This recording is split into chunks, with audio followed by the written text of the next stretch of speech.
Hello student, today we are going to start class 10 ICSE chapter 7 chemical coordination in plant. First of all यहाँ पे जो हमारा chapter है chemical coordination in plant, तो सबसे पहले हमें कोऑर्डिनेशन को समझना होगा कि जो कोऑर्डिनेशन है, कोऑर्डिनेशन आखिर क्या है। तो सबसे पहले बात आती है कि भाई ये कोऑर्डिनेशन होता क्या है। तो कोऑर्डिनेशन को समझने के लिए अपन लोग एक चीज़ याद रख सकते हैं कोऑर्डिनेशन के लिए। एक एग्जांपल, जैसे मान लीजिए कि आप किसी भी गेम को प्ले करते हैं और जो आप गेम प्ले कर रहे हैं उस गेम को खेलने के लिए जो आपके हैंड हैं और आपके आइज़ हैं, इन दोनों का उस गेम में सबसे ज़्यादा या फिर बोल सकते हैं मोस्ट ऑफ द रोल इन्हीं का है। तो जब हैंड और आइज़ एक दूसरे से कोऑर्डिनेशन बना के चलेंगे तभी वो हम गेम को क्या कर सकते हैं, जीत सकते हैं, तभी हम उस गेम को विन कर सकते हैं, विनर बन सकते हैं। अब यहाँ पे बात आती है कि यहाँ पे जो कोऑर्डिनेशन होता है, तो प्लांट में कोऑर्डिनेशन किस तरीके से होता है। तो हम प्लांट में कोऑर्डिनेशन पढ़ने से पहले हम एक एग्जांपल लेते हैं ह्यूमन से रिलेटेड। जो अगर मैं बोलूँ कंट्रोल एंड कोऑर्डिनेशन, अगर ह्यूमन की बात करूँ तो ह्यूमंस में control and coordination nervous system के द्वारा गवर्न किया जाता है, यानी कि नर्वस सिस्टम उसको गवर्न करता है। वहीं पे अगर प्लांट्स में बात की जाए तो प्लांट्स में तो नर्वस सिस्टम होता ही नहीं है। तो जो प्लांट्स में जो कोऑर्डिनेशन होता है वो कोऑर्डिनेशन होता कैसे है। तो सबसे पहली बात है कि जो मैं सिर्फ कोऑर्डिनेशन के बारे में बात कर रहा हूँ, अभी मैं किसी एनिमल या फिर प्लांट के कॉन्टेक्स्ट में बात नहीं कर रहा हूँ।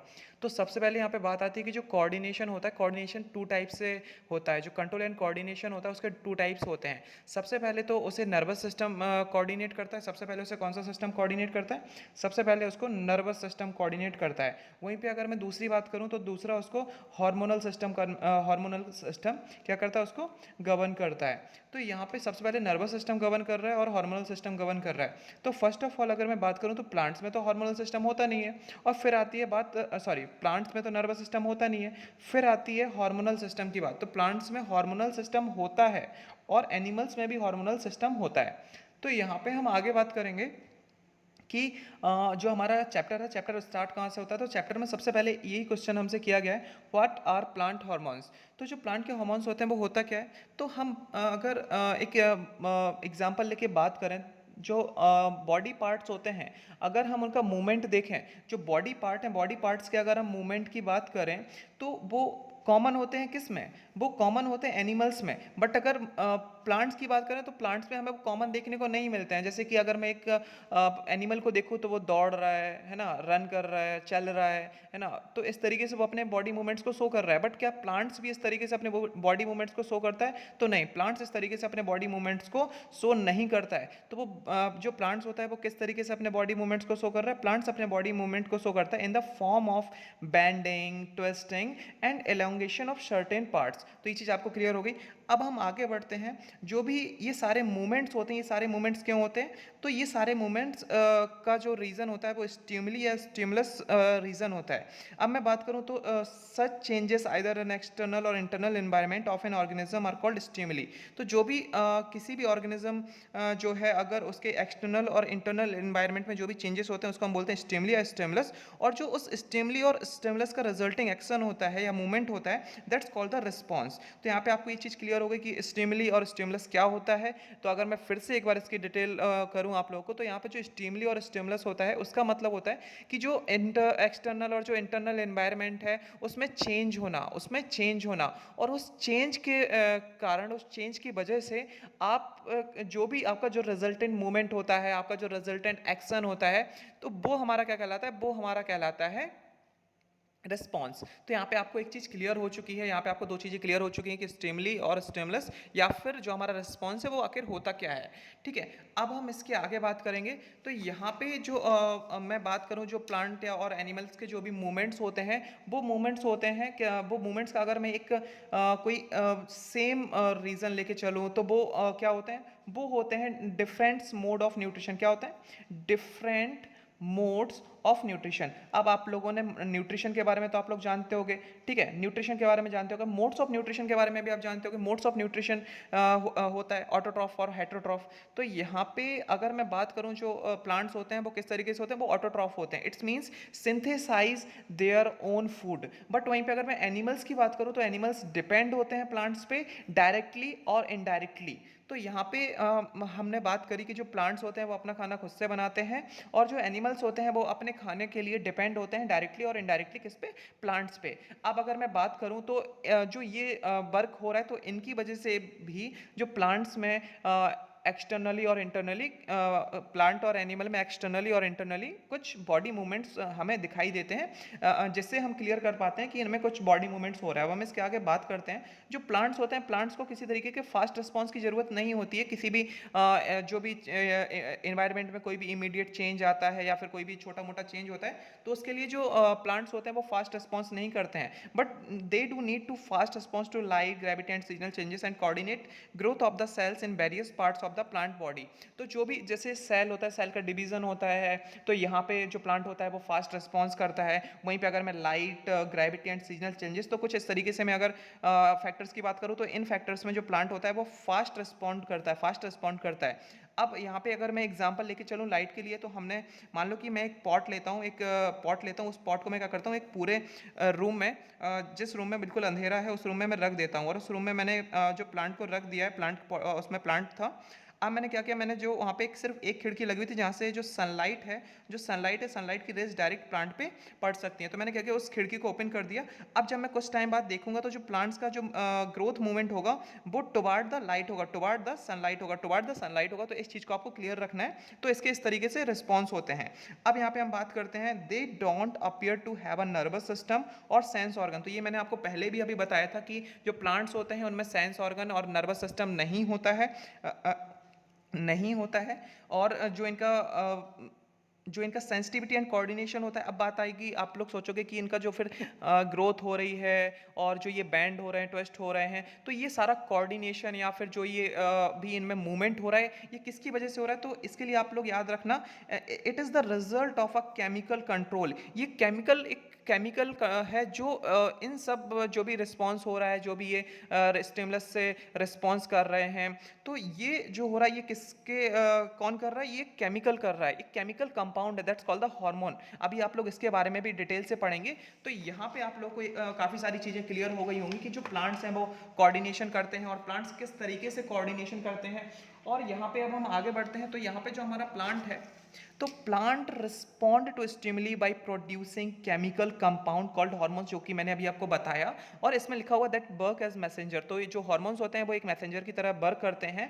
These compound to similar to hormones found in animal. और जो ये कंपाउंड्स होते हैं, जो कि मैंने अभी आपको बताया कि जो केमिकल कंपाउंड्स हैं ये एनिमल्स में भी होते हैं और ये प्लांट्स में भी होते हैं। तो यहाँ पे लिखा हुआ similar to hormones found in animal, they are produces one area of the plant transported around the body of the plant. जो ये हार्मोन्स होते हैं ये क्या होते हैं? ये एक जगह पे बनते हैं और पूरी जगह पे पूरी जो प्लांट्स की बॉडी होती है उसमें ट्रांसपोर्ट होते हैं। सेम लाइन अभी मैंने आपको प्रीवियस जो मैंने आपको लिस्ट दी थी, जो मैंने आपको अभी पेपर दिखाया था, उसमें भी ये वर्ड लिखा हुआ था, they are synthesized at place away from where they act. मतलब जहाँ पे ये एक्ट करते हैं उधर पे ये नहीं सिंथेसाइज होते हैं। सिंथेसाइज ये एक अलग जगह पे होते हैं और जहाँ पे ये एक्ट करते हैं वो एक अलग प्लेस होता है। तो इस चीज़ को आपको क्लियर रखना है।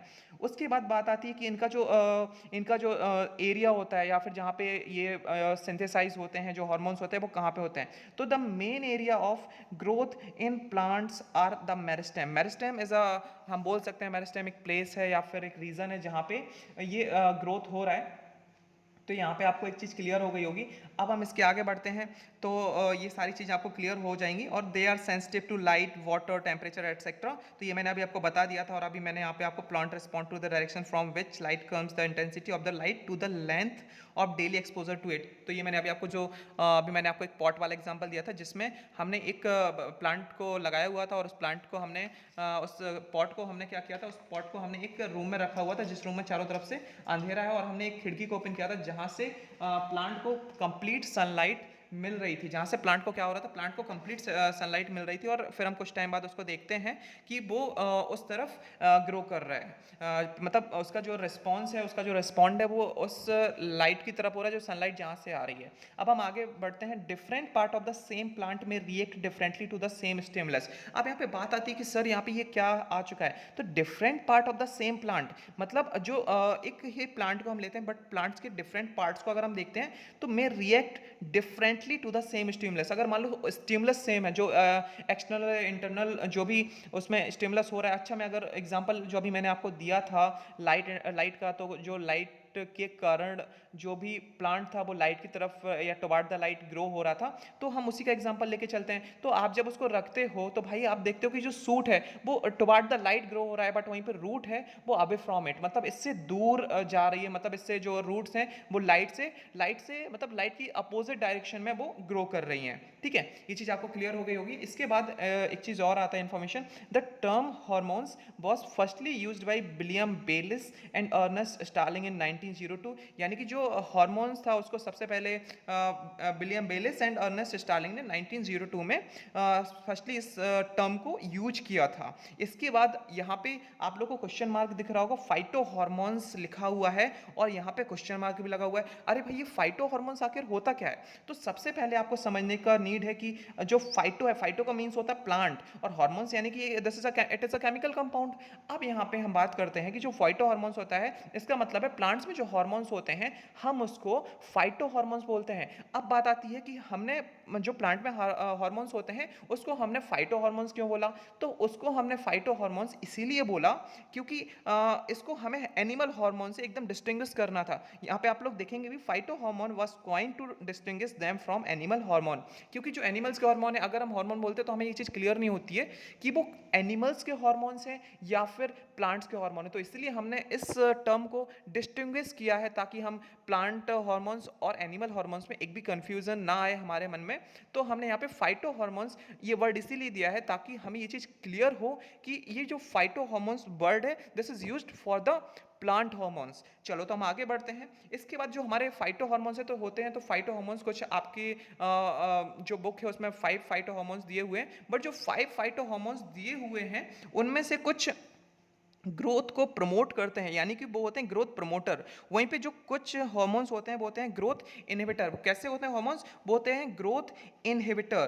तो यहाँ पे अब बात करते हैं जो ग्रोथ प्रमोटर और ग्रोथ इनहिबिटर होते हैं, तो ये कौन कौन से हार्मोन्स होते हैं, और जो ये ग्रोथ प्रमोटर हार्मोन्स और जो ग्रोथ इनहिबिटर हार्मोन्स है आखिर एक प्लांट में ये दोनों हार्मोन्स क्यों हैं? मतलब एक जगह एक हार्मोन है जो प्लांट को प्रमोट कर रहा है, यानी कि प्लांट की जो ग्रोथ है ग्रोथ को ये प्रमोट कर रहा है, पर वहीं पे जो दूसरा हार्मोन है वो ग्रोथ को इनहिबिट कर रहा है, उसको ग्रोथ को रोक रहा है। तो ऐसा क्यों?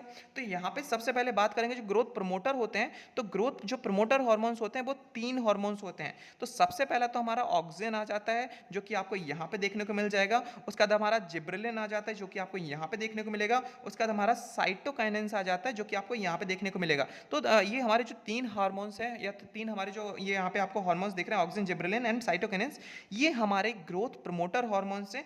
वहीं पे अगर मैं इथाइलिन और एब्सिसिक एसिड की बात करूं तो ये हमारे ग्रोथ इनहिबिटर हार्मोन है। तो यहाँ पे हमारा जो फर्स्ट इनहिबिटर हार्मोन है that's called ethylene and second हमारा जो है दैट्स एब्सिसिक एसिड यानी कि ABA।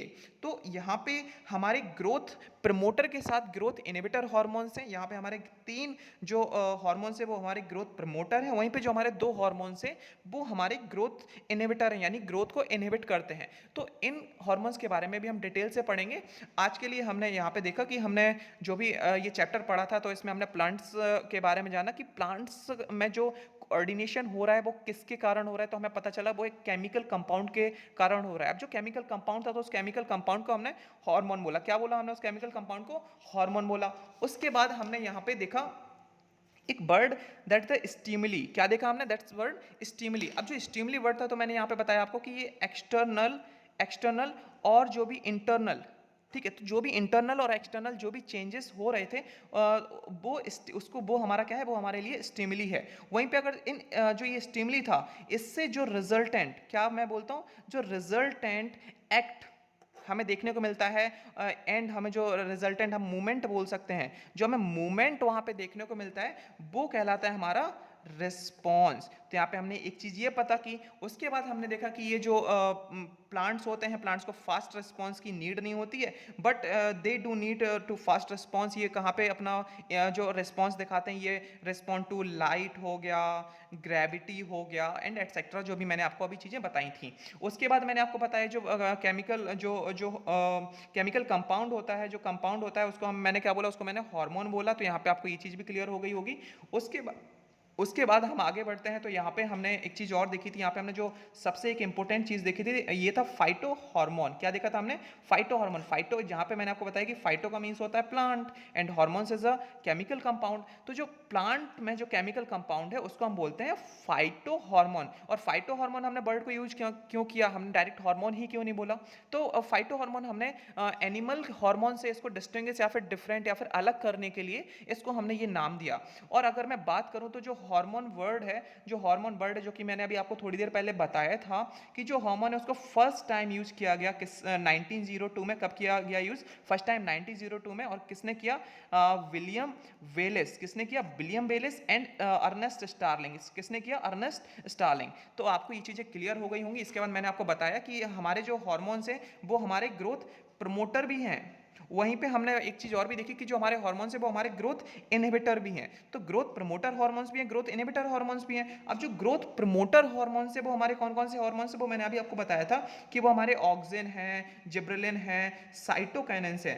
जिब्रेलिन है, साइटोकाइनेंस है। उसके बाद मैंने आपको बताया था जो इनहिबिटर हार्मोन्स होते हैं वो हमारे कौन कौन से होते हैं। तो मैंने अभी आपको बताया था मैंने कि इथाइलिन है और हमारा एब्सिसिक एसिड है यानी कि एबीए। तो इसको हम एब्सिसिक एसिड को शॉर्ट फॉर्म में एबीए भी लिख सकते हैं। तो ये चीज़ आपको क्लियर होनी चाहिए एकदम, ठीक है।